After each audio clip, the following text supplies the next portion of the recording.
भ्रष्टाचार को लेकर एक कहावत प्रचलन में है, दाल में नमक तो चलता है पर नियत में खोट नहीं। ये बात अलग है कि लोग पहली लाइन की बात तो करते हैं और इसे सिस्टम भी मान ही लिया गया है, लेकिन अगली लाइन को स्किप कर जाते हैं। यही कारण है कि नियत में खोट की वजह से ही युवा हो रहे छत्तीसगढ़ में स्कैम यानी बड़े बड़े घोटालों की बाढ़ सी आ गई है। इनमें से कुछ मामले तो सालों पुराने हैं, लेकिन कोई भी आरोपी अब तक अपराधी नहीं बन सका है। यह बेहद चिंतनीय है। करीब 3000 करोड़ का शराब घोटाला, 570 करोड़ का कोयला लेवी घोटाला, 500 करोड़ का डीएमएफ घोटाला, 6000 करोड़ का सट्टा एक्ट घोटाला, 246 करोड़ का गोबर खरीदी घोटाला, 600 करोड़ का पीडीएस चावल घोटाला, 36,000 करोड़ का नान घोटाला, 646 करोड़ का केसीसी लोन घोटाला और 670 करोड़ का सीजीएमएससी यानी मेडिकल घोटाला।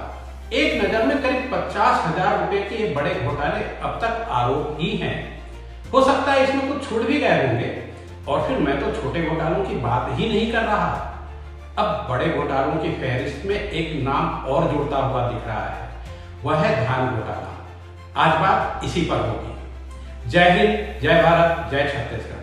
मैं हूं जितेंद्र शर्मा और आप देख रहे हैं सिटी भास्कर। और हाँ, यदि आपने अभी तक हमारे चैनल सिटी भास्कर को सब्सक्राइब नहीं किया है तो सब्सक्राइब करके हमें प्रोत्साहित जरूर करिएगा। आइए अब बात धान घोटाले की। इस घोटाले को सुर्खियां मिली कवर्धा यानी कबीरधाम जिले से। आरोप है कि यहाँ करीब 7 करोड़ के धान का घोटाला हुआ। दरअसल यहाँ के डीएमओ ने मीडिया से शॉर्टेज का कारण पूछने पर बोल दिया था कि धान खुले में पड़े थे, चूहे और दीमक खा गए। उन्होंने तो ये भी कहा कि उनके यहाँ कम धान गायब हुए हैं, अन्य जिलों की तो स्थिति और ज्यादा खराब है। पिछले साल जो संग्रहित किए थे उसमें काफी शॉर्टेज की बातें सामने आ रही थी। कितने संग्रहण किए थे, कौन कौन सा संग्रहण केंद्र में था और क्या कितनी मात्रा में शॉर्टेज हुई? देखिए, प्रदेश के 65 संग्रहण केंद्र में हम आधे से भी कम है हमारा स्थान। 2 भाग में बांटेंगे तो हमारे यहाँ प्रदेश के आधे से ज़्यादा संग्रहण केंद्रों में हमारे यहाँ से ज़्यादा शॉर्टेज। हम तो काफ़ी स्थिति अच्छी है हमारे यहाँ। हम 2.98 है, वहाँ बघर्रा में 3.5 है, चारबाठा में। कुछ वजह क्या है उसमें, वजह क्या शॉर्टेज आने का? खुले में धान रखा है, खुले मैदान में रखा हुआ है तो उसके लिए चूहे हैं, कीड़े हैं, दीमक है, मौसम है। अनियमितता भी सामने आई है बाजार चारबाठा के अंदर, क्या कार्रवाई की? चारबाठा में अभी इस साल हम नया प्रभारी लाए हैं। पिछले साल के प्रभारी को हटा दिया गया है। क्या मान रहे हैं विभाग गड़बड़ी हुई है? मैं तो आपको बताया कि प्रदेश के आधे से ज़्यादा संग्रहण केंद्र में इससे भी ज़्यादा शॉर्टेज है। 65 में से 35 संग्रहण केंद्र, इससे भी ज़्यादा शॉर्टेज है। ऐसा नहीं कि हमारे कोई असामान्य कमी आ गई। पूरे प्रदेश में खुला धान था, पूरे प्रदेश में कमी आई। तो कितने मात्रा में जो है संग्रहण केंद्र में शॉर्टेज की मांग होता है?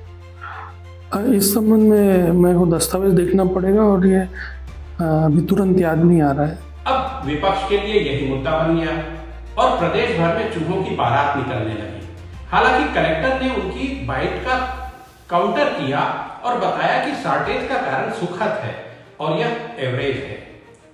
सुनिए कलेक्टर कबीरधाम ने क्या कहा। संग्रहण केंद्र में धान को जो चूहे खा जाने की जो मीडिया में जो चल रहा था, बिल्कुल गलत है। मैंने डीएमओ से रिपोर्ट लिया है। डीएमओ ने बताया इसका मुख्य कारण सुखद है और चूहे वाली कोई बात नहीं है। पिछले 5 सालों में इनका जो है हमने निकाला भी है, तो 2020-21 में ये सुखद की मात्रा 3.9 था, 21-22 में ये 3.67% था, 23-24 और 22-23 में, ये 2 साल में तो उसमें धान का संग्रहण नहीं किए थे। उसके बाद जो अभी धान का संग्रहण लास्ट ईयर किए थे उसमें जो है सुखद की मात्रा 3.5 है। इस प्रकार पिछले 5 साल की यदि तुलना करें तो इस बार सुखद की मात्रा सबसे कम है।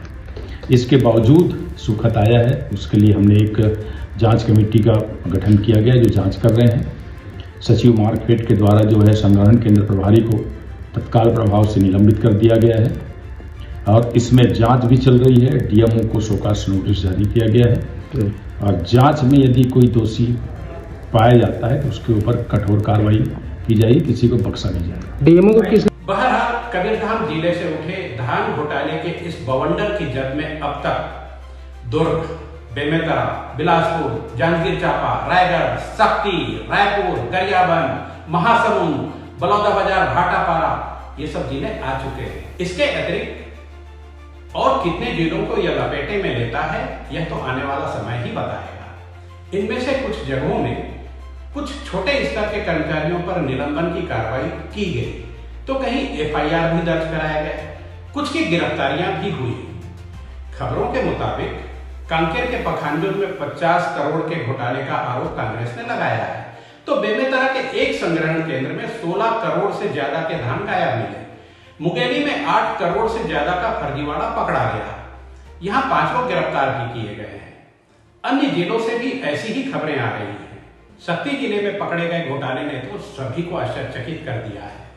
यहाँ के पुटुडी संग्रहण केंद्र में करीब 1 करोड़ के धान कम मिले तो इसे मैनेज करने के लिए प्रति बोरी धान में 5 से 10 किलो तक मिट्टी और कंकड़ मिलाए जा रहे थे। जानिए इस संबंध में जिला पंचायत सीईओ ने क्या बताया। सर, ये पुटीडी मंडी में किसी तरह से धान में मिट्टी मिलावट का मामला सामने आया, किस तरह से मामला है? जी, कलेक्टर सर के निर्देश अनुसार सभी सोसाइटियों में नोडल अधिकारी नियुक्त किए गए थे। तो आज यहाँ के नोडल ने एक रिपोर्ट प्रस्तुत की थी कि यहाँ पे धान की मेजर कमी पाई गई थी। तो उसी में हम यहाँ पे रात को निरीक्षण में निकले थे। तो रात को 1 बजे के अराउंड हम यहाँ पे पहुँचे और हमने यहाँ पे देखा कि कुछ कट्टों में मेजर कमी है, 30 किलो के अराउंड ही धान था और बाकी कट्टों में मिट्टी भरी जा रही थी जी। तो मिट्टी का पूरा हमें तसला वो सब मिला है और बहुत सारे कट्टे जिनमें मिट्टी और धान मिक्स है ऐसे मिले और यहाँ पे फिर अभी आगे कार्रवाई की जा रही है। मिट्टी मिलाने काम में कौन प्रभारी वगैरह थे और क्या उद्देश्य रहा होगा उनका प्रथम दृष्टया? जी, मोटा मोटा जो भी हमें समझ आ रहा है क्योंकि अभी रात को भी अभी हम यहीं पूरा देखा है हमने कि कुछ कट्टों में धान मेजर कमी है, मतलब 30 किलो के अराउंड ही धान है। तो ऐसा प्रतीत होता है कि जितना धान लिया होगा 40 किलो के अराउंड उसमें 10 किलो उन्होंने निकाला होगा और उसके भरपाई करने के लिए मिट्टी मिलाई जा रही है। ठीक। अब जब घोटाले का शोर हुआ तो कुछ की आंखें खुली, निगरानी सख्त की गई और घोटाले पकड़े भी जाने लगे।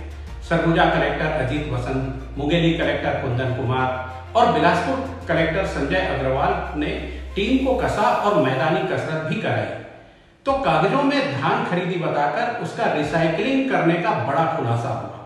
हालांकि सरकार का दावा है कि जीपीएस के जरिए धान की ढुलाई की प्रॉपर निगरानी की जा रही है, फिर भी गड़बड़ी तो हो ही रही है और इसे प्रशासनिक अफसर उजागर भी कर रहे हैं। मतलब साफ है कि घोटाले हुए हैं, लेकिन कितने के हुए अभी यह नहीं बताया जा सकता क्योंकि कुछ ही संग्रहण केंद्र पकड़ में आए हैं।